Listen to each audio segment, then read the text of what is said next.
celui qui passe derrière là, que ce soit mon frère ou moi, on doit vous annoncer la vérité telle qu'elle est. Amen. D'accord? On doit l'annoncer comme Jésus l'a annoncé, c'est-à-dire avec autorité, mais vous savez que derrière, on a un amour insondable. Amen. Parce qu'autrement, ce ne serait pas le véritable évangile. Vous comprenez?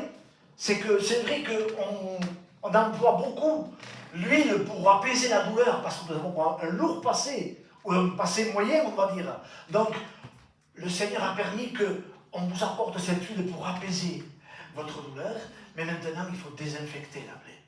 Amen. Parce qu'une plaie qui est dans le bras, si elle reste infectée, il faudra couper le bras.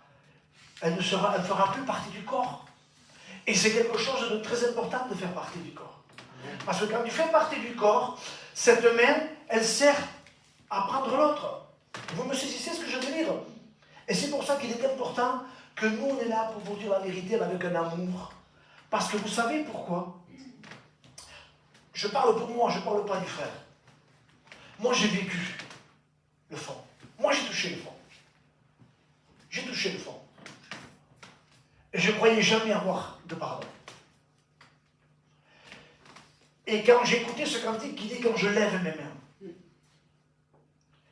vous savez, j'ai rien dit. J'ai simplement levé mes mains. J'ai simplement levé mes mains. Et l'Esprit de Dieu m'a convaincu. Amen. Amen. Je ne vous entends pas. Amen. Amen. Ce qui veut dire que Dieu n'attend pas de toi une prière extraordinaire. Dieu attend de toi simplement que tu lèves les mains avec un cœur honnête. Amen. Amen. Quoi que tu aies fait, quoi que tu es en train de faire, tu comprends ce que je veux dire? Même ce que tu fais là. Mais si tu lèves les mains et tu dis Seigneur, je ne peux pas, mais toi tu peux. L'Esprit de Dieu qui est là, qui est au milieu de nous, va transformer ta vie. Amen. Amen. Amen. Alors, je vais commencer. Le dimanche dernier que j'avais prêché, nous avions vu ensemble que Dieu aime le cœur honnête. Qu'en ayant un cœur honnête, ça nous permet de vouloir lâcher prise pour que ce vase d'argile que nous sommes soit refaçonné par le divin potier avec ses mains. Alors, nous allons voir 2 points ensemble et on va regarder surtout ce que j'ai dit la dernière fois parce que c'est un peu la suite. D'accord? On va regarder. Et comme j'ai noté, je dis il est nécessaire pour nous de comprendre la marche spirituelle. D'accord? Parce que quand Abraham, mettons, Dieu lui a dit pars, va-t'en, il partait dans le néant. Il ne savait pas où il allait. D'accord? Vous êtes bien d'accord avec moi? Et bien là, nous, le Seigneur, il a fait pareil avec nous. Pars. C'est-à-dire, à nos mots, fais-moi confiance. Amen. Amen.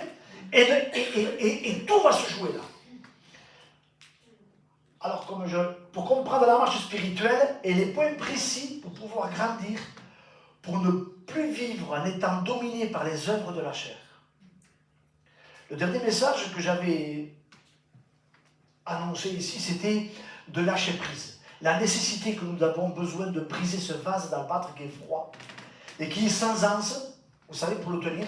Donc ça fait qu'on le tire avec les 2 mains, c'est précieux. Hein.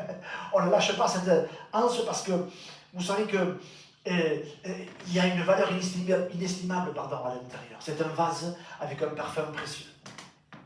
D'accord? Vous me suivez? Et alors, on avait pris comme image Acte 9.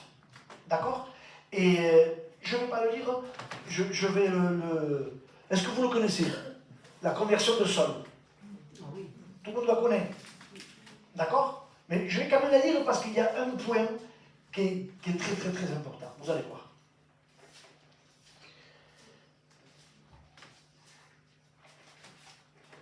Donc c'est dans Acte 9, mais là où je vais en venir, vous allez voir, c'est que on avait pris Acte 9 pour le cœur honnête, et on avait pris Marie dans la maison du lépreux. J'avais pris ces 2 images.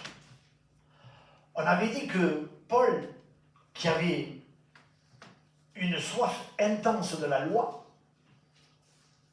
et bien, que ça lui faisait plaisir même de lutter contre cette doctrine, mais Dieu s'est révélé en lui. Pourquoi? Parce que le cœur de Paul était honnête et droit. Paul était sincère. Il disait, j'ai été éduqué comme ça, donc pour moi c'est ça la vérité. Vous comprenez? Amen. Alors, pour arriver à ce que Paul change d'attitude, il est allé sur le chemin de Damas, et on va le lire là, vous allez voir. Et parce qu'il faut le lire plusieurs fois. Hein. Saul, respira encore la menace et le meurtre contre les disciples du Seigneur, se rendit chez le souverain sacrificateur et lui demanda des lettres pour les synagogues de Damas, afin que ceux qu'il trouvait, des partisans de la nouvelle doctrine, hommes ou femmes, il les amena liés à Jérusalem. Comme il était en chemin, ce qui l'approchait de Damas, tout à coup, une lumière venant du ciel resplendit autour de lui. Il tomba par terre et il entendit une voix qui lui disait « Saul, Saul, pourquoi me persécutes-tu » Il répondit « Qui es-tu, Seigneur » Le Seigneur lui dit « Je suis Jésus que tu persécutes. Il te serait dur de réserver contre les aiguillons. » Tremblant et saisi d'effroi, il dit « Seigneur, que veux-tu que je fasse ?» Voilà. La dernière prédication, c'était ça. C'est de savoir qui était Jésus et de demander à Dieu de savoir qu'une fois qu'il était Jésus, de demander, Seigneur, que veux-tu que je fasse? Amen. Et nous avions vu les 4 évangiles dont on parle de Marie avec ce vase où il y a le parfum dedans, une très très grande valeur. Et nous allons voir son parcours. Regardez ce qu'il dit. Dans Matthieu 26,7, il dit, elle répandit le parfum sur sa tête. Elle rentre dans la maison de Simon le lépreux, parce qu'elle avait entendu dire que Jésus était là-bas. Et de suite, dans Matthieu, là, elle prend ce parfum avec un parfum précieux, elle va oindre Jésus sur la tête. Je vais vous expliquer pourquoi après. Dans Luc 7,38, il est écrit qu'il oignait les pieds de Jésus. Toujours, c'est le même contexte, mais vu par différentes personnes. Jean, elle pleura et à ses pieds les essuya avec ses cheveux et mit du parfum dessus. Vous me suivez? Nous savons que dans la parole de Dieu, les personnes qui lavaient les pieds aux disciples, à des personnes, c'était des esclaves. Dans l'attitude de Marie, elle voulait devenir l'esclave de Jésus. D'accord? Vous me suivez là? Et elle pleurait. Et quand on pleure devant Jésus, qu'on veut devenir son disciple, son esclave, on va dire, il y a dans les pleurs quelque chose de significatif. C'est un signe d'incapacité, d'incompréhension, d'être incapable. Mais ce qui provoque ces pleurs, provoque dans notre cœur, vous savez, 2 choses. C'est l'endorphine qui libère le stress et l'ocytocine qui apaise la douleur à la fois physique et psychologique. Donc si vous voulez, en pleurant, elle avait compris que sa place, elle était là. Amen. Amen. Amen. Et c'est ça. Et là où on va rentrer un petit peu dans le contexte, là où je veux en venir, c'est elle brisa le vase dans Marc 14 et l'odeur fut dans toute la maison. Amen. Donc si vous voyez, avec ces 4 évangiles, on se rend compte de ce qu'elle a fait. C'est-à-dire, elle est rentrée dans la maison, elle a dû commencer à mettre de l'huile, le parfum sur sa tête, et sur ses pieds en pleurant, et après, elle a brisé ce vase, et ça répandu tout le parfum. Amen. Donc, ce que j'en ai déduit dans ces choses-là, c'est que elle a versé du parfum sur sa tête. Ça peut être notre prière qu'on a décidé que Jésus soit la tête de notre vie. Que ce soit lui qui dirige notre vie. Amen. Et les pieds, c'est quoi? C'est qu'il soit notre personne importante pour pouvoir marcher. Amen. Ça, c'est très bien. Mais il faut briser le vase. Amen. Et pour que le vase soit brisé, parce que la dernière fois, je vous avais parlé qu'il faut briser. Mais là, on va voir comment il faut le briser. Parce que c'est toujours dire, il faut que tu brises le vase. Oui, mais comment? pour que le parfum soit dégagé, il faut qu'il soit brisé et que toute la maison. Amen. Et on a vu ensemble que ce vase, c'était notre moi, notre personnalité. Avec tout l'intérieur que Dieu a mis en nous, eh bien, c'est bien que Jésus soit là, soit le maître de notre vie, on va dire, et qu'il soit avec nous aussi pour la marche. Mais ce qu'il n'aime pas, c'est le vase que nous sommes, que nous avons construit nous-mêmes, notre orgueil. Amen. Et comme Jésus est le centre de notre intérêt, et la personne de Jésus, il faut qu'elle soit en nous et avec nous pour pouvoir marcher. On a vu les pieds, on a vu la tête, pardon, et là en regardant les pieds. Pourquoi les pieds? Parce que dans le Jean 8, 12, il est écrit: je suis la lumière du monde. Celui qui me suit ne marchera pas dans les ténèbres, mais il aura la lumière de la vie. Amen. Amen. Vous m'avez saisi là.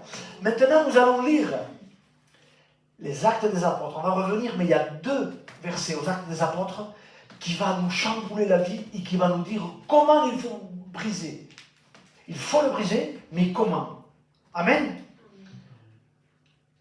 Alors, je lis ce que j'ai marqué. Comment briser le vase? Quelle est la solution pour avoir cette force surnaturelle, pour prendre cette décision, qui va changer ma façon de vivre? Alors, on va lire Acte 9. Si quelqu'un veut le lire, il sait me lire comment? Le 9, les premiers, ce que j'ai lu tout à l'heure. Mais on va lire à partir du verset mais quand la lumière est venue. C'est-à-dire du verset 3, 9, 3, jusqu'au 7, à la fin du 7. Comme il était en chemin et qu'il approchait de Damas, tout à coup, une lumière venant du ciel resplendit autour de lui. Il tomba par terre, et il entendit une voix qui lui disait: « Saul, Saul, pourquoi me persécutes-tu » Il répondit: « Qui es-tu, Seigneur » Et le Seigneur dit: « Je suis Jésus que tu persécutes. Il te serait dur de regimber contre les aiguillons. » Tremblant et saisi d'effroi, il dit: « Seigneur, que veux-tu que je fasse » Et le Seigneur lui dit: « Lève-toi, entre dans la ville, et on te dira ce que tu dois faire. » Les hommes qui l'accompagnaient demeurèrent stupéfaits. Ils entendaient bien la voix, mais ils ne voyaient personne. Amen. Vous avez compris? Regardez le chapitre 22 du verset 9. Il y a quelque chose qui va nous éclairer complètement. Vous allez voir. 22, 9. Vous voulez que je le lise ou pas? Alors, Jésus, je répondis, c'est Paul qui explique. Je répondis: « Qui es-tu, Seigneur » Il me dit: « Je suis Jésus de Nazareth que tu persécutes. » Ceux qui étaient avec moi virent bien la lumière, mais n'entendirent pas la voix de celui qui parlait. Amen. Et là, bam, ça m'a fait tilt. Je vous explique. Sur le chemin de Damas, il est ébloui par une lumière qui le fait s'humilier, se mettre à genoux. Il reconnaît qu'il existe autre chose qui est plus grand de ce qu'il a vécu. Qui reconnaît de suite que c'est divin, parce que cette lumière l'aveugle. Amen. Regardez, dans Acte 9, 7, regardez ce qu'il dit. Les hommes qui l'accompagnaient demeurèrent stupéfaits. Ils entendaient bien la voix, mais ils ne voyaient pas. Ils entendèrent la voix, mais ils ne voyaient pas. Amen. Vous me suivez? Et regardez au verset 22. Chapitre 22, pardon, c'est bien, vous me suivez.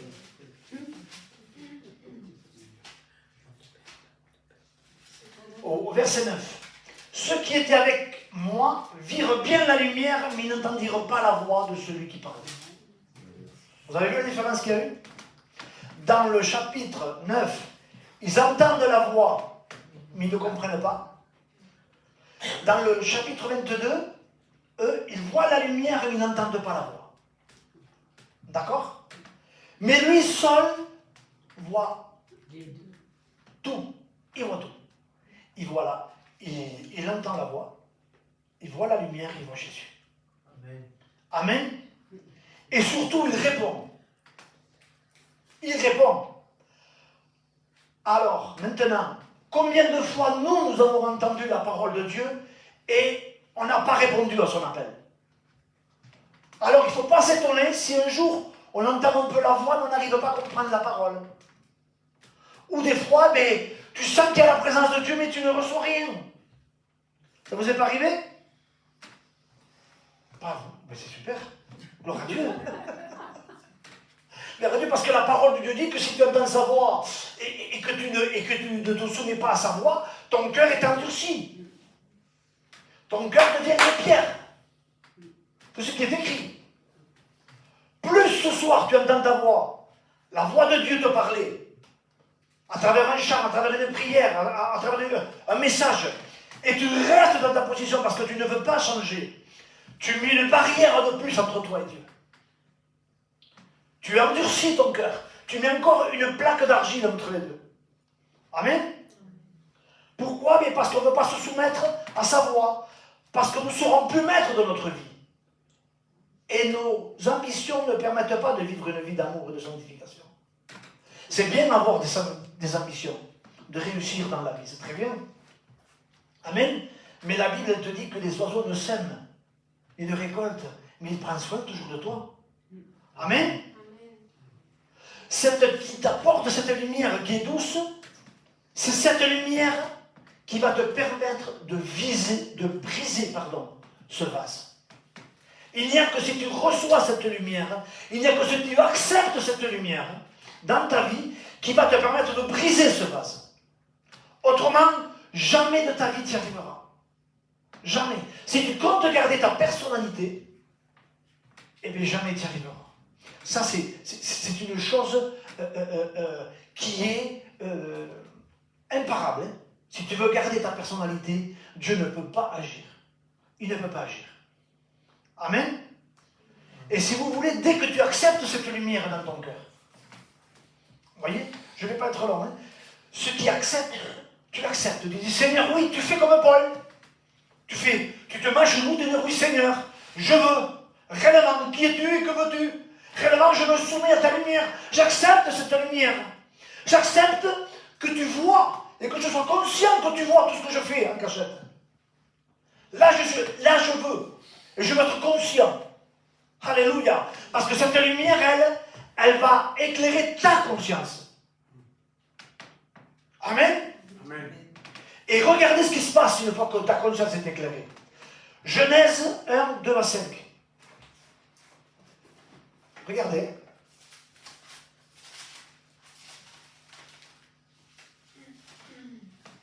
Je le lis. La terre était informe et vide, il y avait des ténèbres à la surface de l'abîme, et l'Esprit de Dieu se levait au-dessus des eaux. Dieu dit que la lumière soit, et la lumière fut. Dieu vit que la lumière était bonne, et Dieu sépara la lumière avec les ténèbres.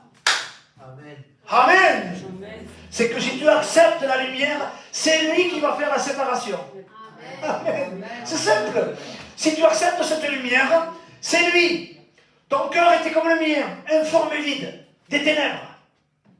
Pas de repos, rien. Maintenant, tu as accepté la lumière. Qu'est-ce qui t'arrive? C'est lui qui va te montrer. C'est lui-même qui va faire la séparation. Il va te montrer ce qui est bon et ce qui est mauvais. C'est même le Saint-Esprit qui va te conduire dans toute la vérité. Amen. Amen. Alléluia. Et là, je marque, elle te montre qu'il y a une différence entre la lumière et les ténèbres. Les ténèbres, c'est elles qui te séparent et ta conscience est éclairée. Amen. Dès que la lumière est en action, elle permet de faire la séparation des eaux même. C'est-à-dire, Genèse 1, verset 7 à 8. Qu'est-ce qu'il fait? Il sépare les eaux. Les eaux, il en fait en haut et en bas. D'accord? Ça va te montrer la séparation entre la religion que tu dois vivre sur cette terre et la relation avec Dieu. De la parole. Amen. Amen. Tout ça, si tu acceptes la lumière. Alléluia. si tu acceptes la lumière. Tu n'as pas d'effort à faire. Si on se perd, c'est parce qu'on veut.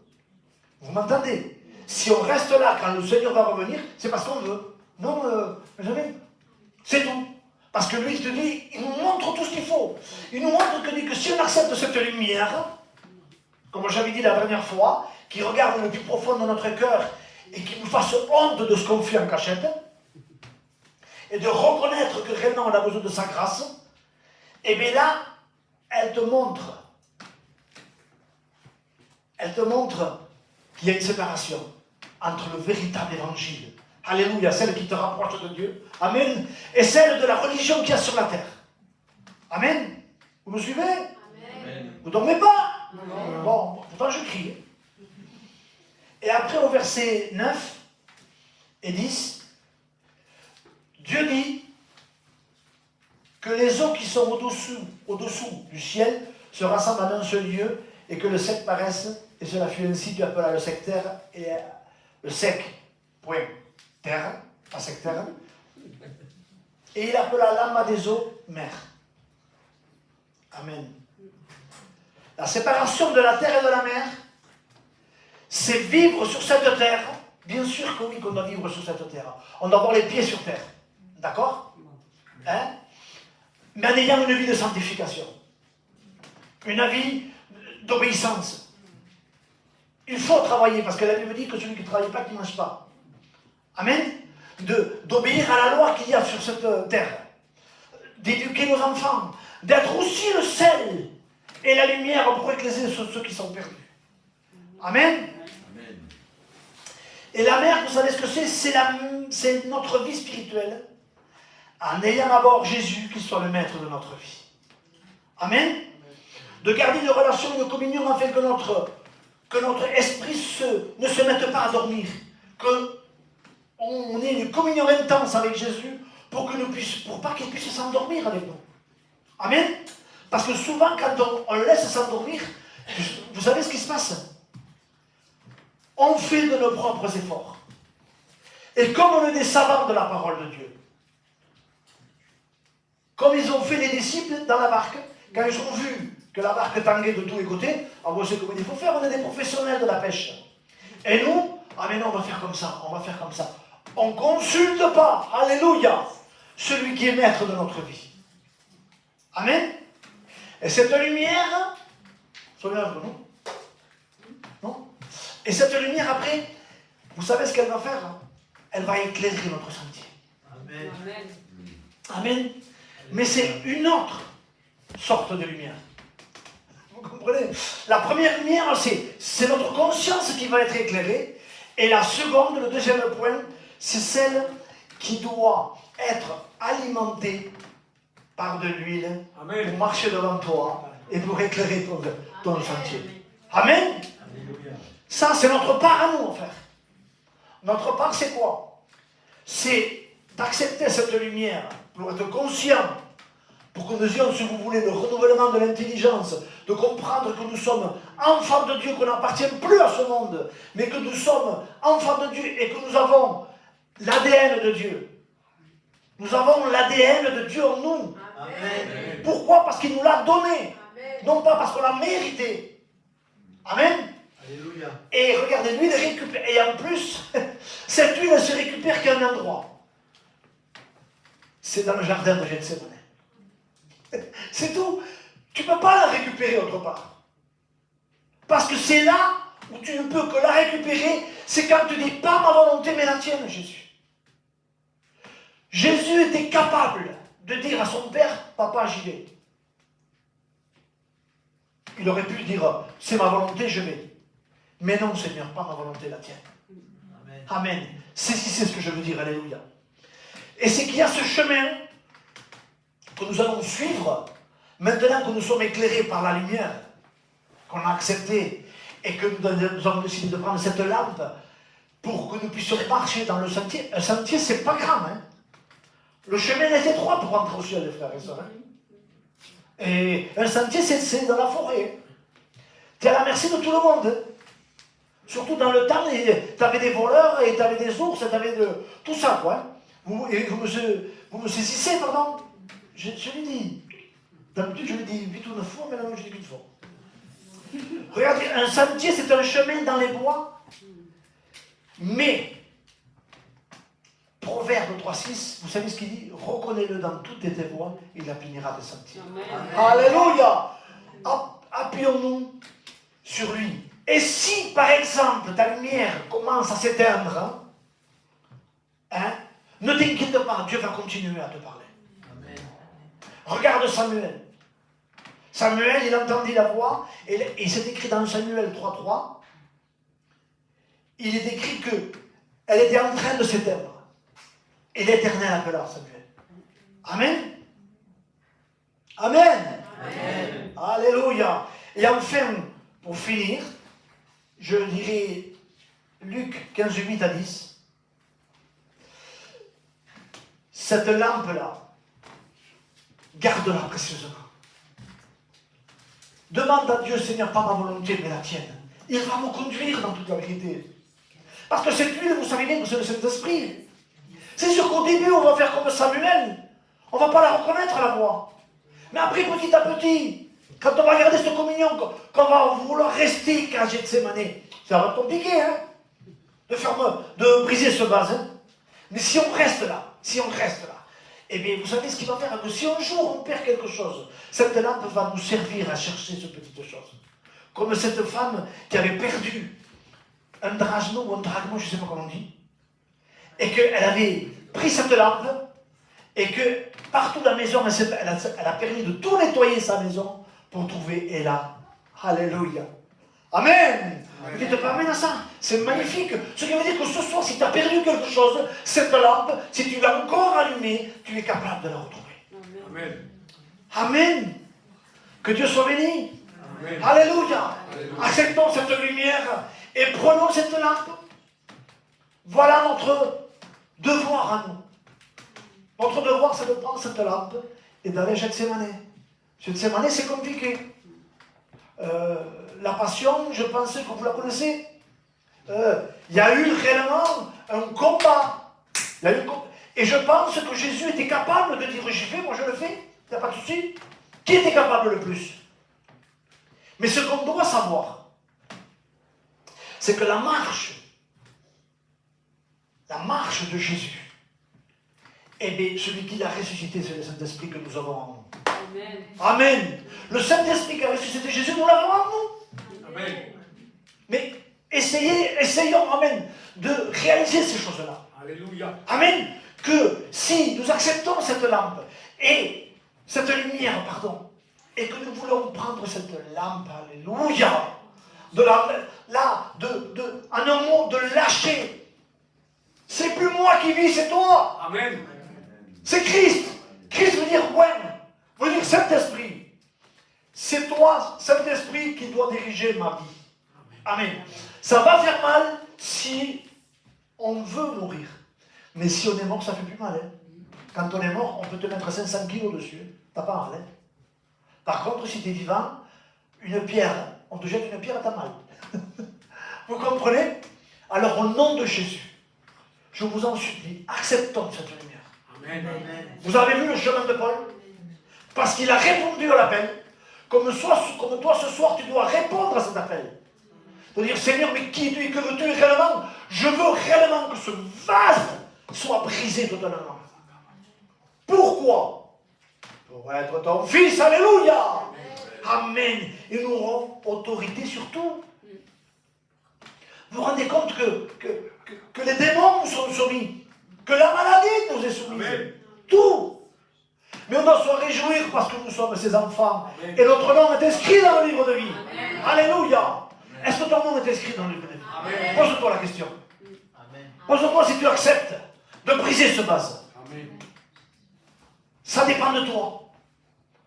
Nous, avec mon frère et Jean-François, on est là pour vous dire toute la vérité. Vous savez pourquoi?